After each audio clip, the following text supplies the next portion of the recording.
തന്നുകൊണ്ടിരിക്കുന്നത്. ബാക്കി 17% വരുന്ന കോടിക്കണക്കിന് രൂപ ഓരോ മാസവും കേരളത്തിൽ നഷ്ടപ്പെട്ടുകൊണ്ട് ഇരിക്കുന്നു എന്നാണ്.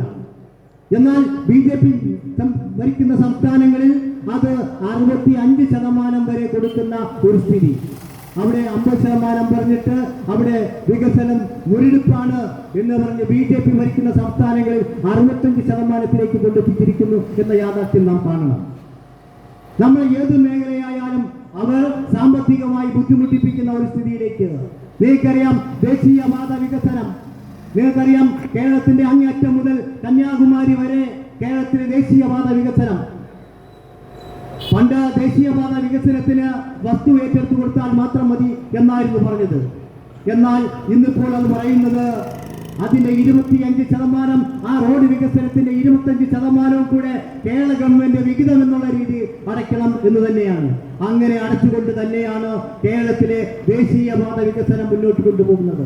ഈ നാട്ടിലെ ജനങ്ങളുടെ ജനക്ഷേമ പ്രവർത്തനത്തിന് ഉപയോഗിക്കേണ്ട പൈസ കേന്ദ്ര ഗവൺമെന്റ് ഇങ്ങനെ ഓരോ അവകാശങ്ങൾ പറഞ്ഞ് കേരളത്തിന്റെ കോടികൾ കേന്ദ്ര ഗവൺമെന്റ് കൊണ്ടുപോകുന്ന ഒരു സ്ഥിതിയിലേക്കായിട്ട്. നിങ്ങൾക്കറിയാം വിദ്യാഭ്യാസ മേഖലയ്ക്കും കേന്ദ്ര ഗവൺമെന്റ് കോടിക്കണക്കിന് രൂപയുടെ ഫണ്ട് തന്നുകൊണ്ടിരുന്നതാണ്. എന്നാൽ BJPയുടെ നേതൃത്വത്തിലുള്ള കേന്ദ്ര ഗവൺമെന്റ് ആ വിദ്യാഭ്യാസ മേഖലയിലുള്ള ആനുകൂല്യം വർഷങ്ങളായിട്ട് തരുന്നില്ല എന്നുള്ളതാണ്.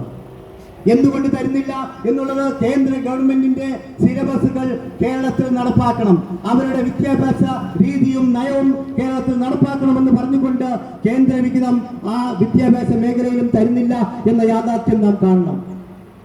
അതേപോലെ തന്നെയാണ് ആരോഗ്യ മേഖലയിലും കേന്ദ്ര ഗവൺമെന്റിന്റെ വിഹിതം കിട്ടിക്കൊണ്ടിരുന്നതാണ്. ഈ ആരോഗ്യ മേഖലയിലെ വിഹിതവും ഇന്നിപ്പോൾ വെട്ടിക്കുറച്ച് വർഷങ്ങളായി ആ ആരോഗ്യ മേഖലയിൽ നമ്മുടെ ഫണ്ട് തരുന്നില്ല എന്നുള്ളത്. ആരോഗ്യ മേഖലയിൽ കേരളം ഏറ്റവും മുന്നിട്ട് നിൽക്കുന്നു എന്ന് തന്നെയാണ് കേന്ദ്ര ഗവൺമെന്റ് പറയുന്നത്.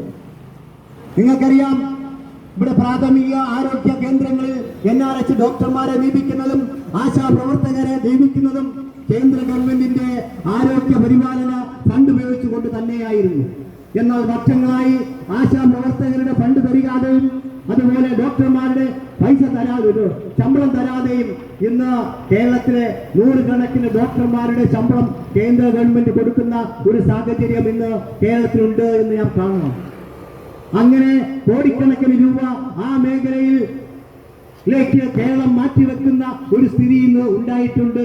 കേന്ദ്ര ഗവൺമെന്റ് പറഞ്ഞിട്ടുള്ള ആ രീതിയിലുള്ള ഫണ്ട് തരാതെ കേരളം ആരോഗ്യ മേഖലയിൽ മുന്നിൽ നിൽക്കുന്നു എന്ന കാരണത്താൽ ആരോഗ്യ മേഖലയിലെ ഫണ്ടുകൾ തരുന്നില്ല. ഏത് മേഖല എടുത്താലും അതങ്ങനെ തന്നെയാണ്. നമ്മുടെ രാജ്യത്തിന്റെ ഭക്ഷ്യമേഖല, കേരളത്തിലെ റേഷൻ സമ്പ്രദായം എല്ലാം കാണണം നിങ്ങൾ. കേരളത്തില് റേഷൻ വിഹിതം പോലും വെട്ടിക്കുറച്ച് ഇപ്പോൾ 30%-ത്തിൽ താഴെയാണ് കേരളത്തിലെ റേഷൻ വിഹിതം തരുന്നത്. കേരളത്തിലെ ഗവൺമെന്റ് കുട്ടനാട്ടിലെ നെല്ല് പെരുമ്പാവൂർ മില്ലുകളിൽ കൊടുത്ത് ചെമ്പാവരിയാക്കിയാണ് ഇന്ന് കേരളത്തിലെ റേഷൻകളിലെ റേഷൻ നിലനിർത്തുന്ന ഒരു യാഥാർത്ഥ്യം നാം കാണണം. 1 കിലോ അരി കേരള ഗവൺമെന്റ് അത് ചെമ്പാവരിയാക്കി ഏകദേശം 65 രൂപയോളം ചെലവാക്കിയാണ് ഇന്ന് കേരളത്തിലെ റേഷൻ കടകളിൽ 1 രൂപയ്ക്കും 2 രൂപയ്ക്കും ചുമ്മാതെയും കൊടുക്കുന്ന ആ ചെമ്പാവരി നാം കാണണം. അങ്ങനെയും കോടികൾ മുടക്കിയാണ് കേരളത്തിലെ ജീവിത നിലവാരം ഉയർത്താൻ സാധാരണക്കാരന്റെ പട്ടിണി മാറ്റുന്നതിലേക്ക് വേണ്ടി ഈ ഗവൺമെന്റ് പ്രതിജ്ഞാബദ്ധത്തോടുകൂടി നിൽക്കുന്നു എന്നുള്ള യാഥാർത്ഥ്യം നാം കാണണം. നമ്മുടെ മന്ത്രിമാരെ പറ്റി ഒരു അഴിമതി ആരോപണം നടത്താൻ കേരളത്തിലെ പ്രതിപക്ഷത്തിന് കഴിഞ്ഞിട്ടില്ല എന്നുള്ളതാണ്. നിങ്ങൾക്കറിയാം കഴിഞ്ഞ ആഴ്ചയിലാണ് കേരളത്തിലെ അവസാനത്തെ 14ാം നിയമസഭ തീരുന്നത്. ആ നിയമസഭയിൽ UDFന്റെ പ്രതിപക്ഷ നേതാക്കളുടെ തൂവലുകളും അട്ടഹാസങ്ങളുമെല്ലാം നാം കണ്ടു. കേരളത്തിലെ വികസന പ്രവർത്തനം എല്ലാം തടസ്സപ്പെടുത്തുക എന്ന ഒറ്റ ലക്ഷ്യമാണ്. എത്ര ജനക്ഷേമപരമായ ബില്ലുകൾ കേരളത്തിൽ അവതരിപ്പിക്കുമ്പോൾ അതിനെതിരെ കോൺഗ്രസ് അത് ഇല്ലാതാക്കുന്നതിലേക്ക് വേണ്ടിയുള്ള ഒരു പ്രവണത. നിങ്ങൾക്കറിയാം നമ്മുടെ നാട്ടിലെ റവന്യൂ വകുപ്പിലുണ്ടായിരുന്ന വീഴ്ചകളെല്ലാം പരിഹരിക്കുന്നതിലേക്ക് വേണ്ടി പുതിയ നിയമം പാസാക്കി.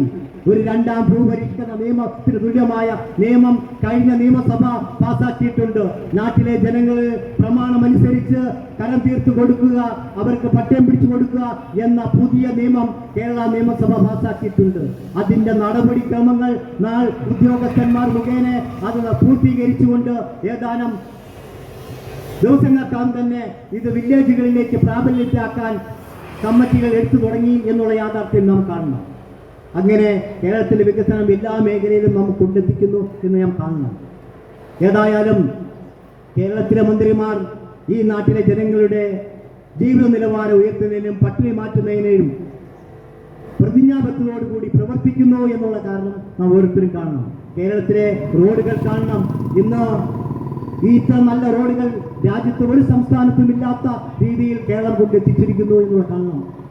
ഇത് നമ്മുടെ ഇവിടുത്തെ MLA ഈ നാട്ടിലെ വികസന പ്രവർത്തനങ്ങൾ എല്ലാം നമ്മുടെ ഗവൺമെന്റിന്റെ സഹായത്തോടെ നമ്മുടെ MLA ഇവിടെ നടപ്പാക്കിക്കൊണ്ടിരിക്കുകയാണ്. സഖാവ് CK ഹരീന്ദ്രൻ ഇവിടുത്തെ വികസന പ്രവർത്തനങ്ങൾ വളരെ വ്യക്തമായി നടപ്പാക്കാൻ ഈ പഞ്ചായത്തിനെ സമീപിക്കുമ്പോൾ പഞ്ചായത്ത് നിഷേധാത്മകമായ നിലപാടെടുക്കുന്ന